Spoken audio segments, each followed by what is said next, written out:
Kapag may saging, ika nga, may puso. At kapag may puso, may ulam. Pero hindi lahat ng puso nauulam. Yung iba may pait. Sila yung mga iniwanan. Pero dito walang iwanan dahil ibabahagi ko kung paano pasasarapin ang puso sa isang simpleng paraan ng pagluluto. Pagkatapos kong mapitas, tumalon lang ako sa likod bahay upang dito nalinisan. Pinigaan ko lang yung 2 lemon sa tubig na aking pagbabaran para hindi na mangitim, kaaya-aya naman itong ihain. At sunod kong tinanggalan yung parting matigas sa gitna at ginayat ito ng maninipis na pahaba. At para walang sayang, pati yung magulang na bulaklak pwede din po natin gamitin. Pero sa halip na isa-isahin, hawakan ito ng maramihan at saka hugutin yung matigas sa gitna gamit ang kutsilyo ng isahan. Saka ako sunod na pinakatas yung 1 kilo ng niyog. Nagdagdag lang ako ng kaunting tubig para isang pigaan na lang. Mga sangkap na ihanda ko na. Sunod lang ako naggisa ng sibuyas, bawang at luya para sa aroma. At yung gata, papakuluan ko lang ito kasama ng chicken cubes na pampalasa, paminta, saka pampaalat na patis. At dito ko na inilagay yung pinigaan kong puso, tinakluban at iiwan ko muna. I-level up ang ating puso, kaya bumili lang ako ng kalahating kilo ng sugpo. Ginupit ko lang ito sa bandang likuran upang sa ganun matanggal yung bituka. Ito yung paraan ko ng paglilinis para hindi naman makasama yung lasa.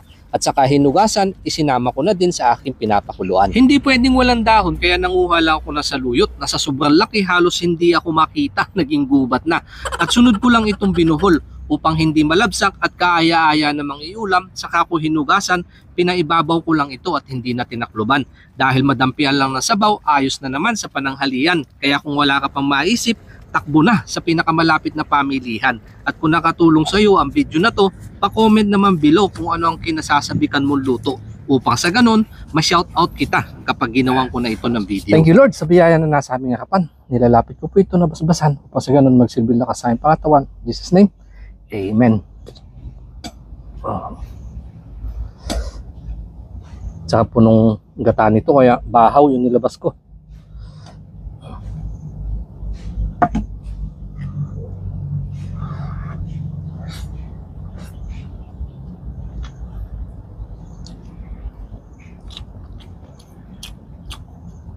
Sarap ng kanyang gata. Matamis-tamis.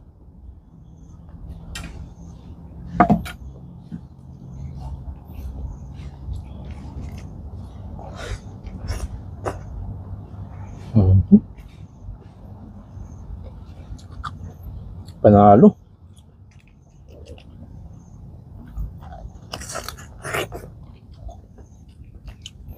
Naglalabas po ako lagi ng sausawan. Ay pag halimbawa katulad po nito magata, masarap niya, madami sili, manghang. Kaso po, inuulam din po kasi na mag-iina ko. Hindi ho yung mga anak ko ayaw ng manghang. Kaya nagsiseparate pa ako ng ganito sausawan para makapag-ulam naman sila niyan.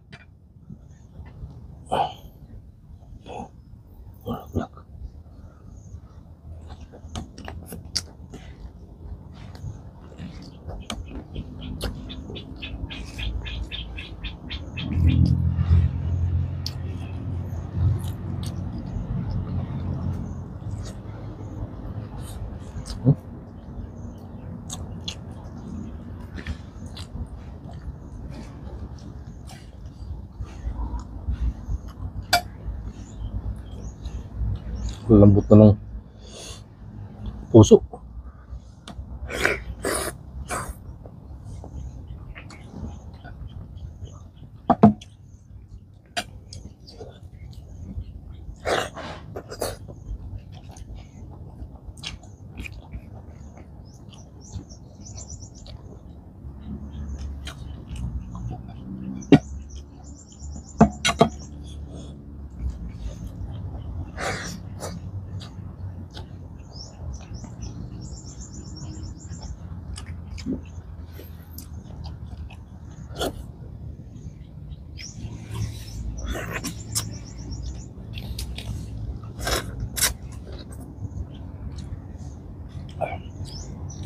Nagputol ho ako kanina ng panggatong habang nagluluto, kaya medyo pagod yung katawan ko.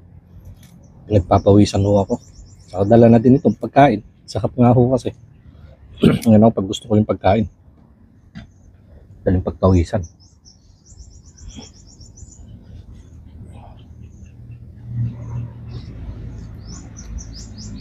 Hmm.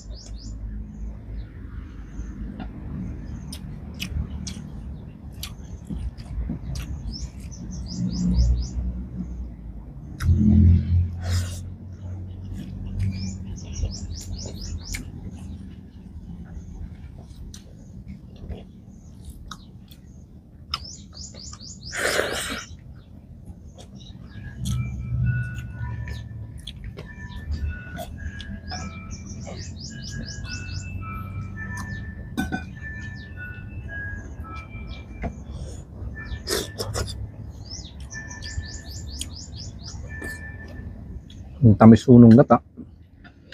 Sa hiwa pa yung mga sangkap na ginamit natin. Ang sarap po niya sa bibig.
Hmm.